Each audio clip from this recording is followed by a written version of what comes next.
This is just a friendly reminder to people that the whole "there's two sides to every argument" thing only applies when one of the sides isn't freaking stupid. I recently had somebody tell me that I don't take the time to actually refute the quote-unquote legitimate claims of known grifters. Claims of DEI, wokeness, an agenda, etc., etc.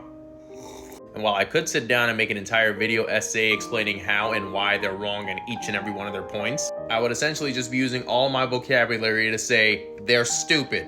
It was stupid when they brought it up in The Acolyte. It was stupid when they brought it up in The Boys. And it's stupid when they bring it up in every single MCU project post-Endgame. There's a difference between having legitimate critiques of direction and writing, and then there's whatever the hell that comes out of these clowns' mouths. If I have to sit down and explain to tax-paying adults why the existence of something called a woke chin is dumb as hell, if I have to sit down to adults who own passports why the existence of a show or movie that has a black or female lead is not the death of masculinity, if I have to explain to adults that are legally allowed to buy alcohol that the thought process of LGBTQ representation brainwashing your children, when we grew up with a butt-naked red devil on Cartoon Network and did not all become Satanists, if I have to take the time out of my day to explain any of that, I'ma just call you an idiot. DEI is not a bad thing, nor is it the opposite of merit.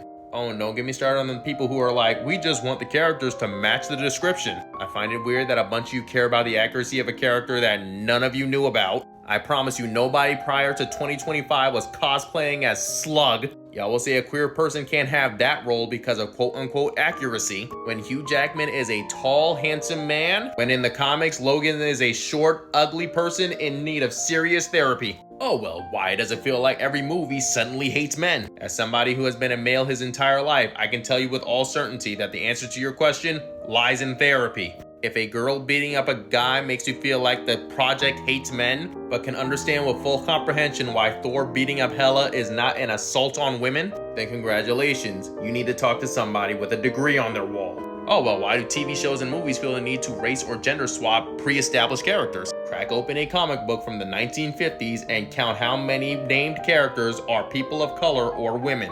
Once you reach your grand total of exactly 2, you will understand why. Gary Oldman played Jim Gordon, and he was amazing. Jeffrey Wright played Jim Gordon, and he was amazing. The character of Jim Gordon is not dictated by his skin color. There do exist characters whose race is paramount to their character, and in those cases a swap should not be made, but 9 times out of 10 you do not care unless it's a main character. I say all that to say that if you get upset that I do not treat these grifters' points as if they are valid, it's because their brains don't have wrinkles, and if you defend their points, I assume that yours is smooth as well. Argue with the wall, I do not care.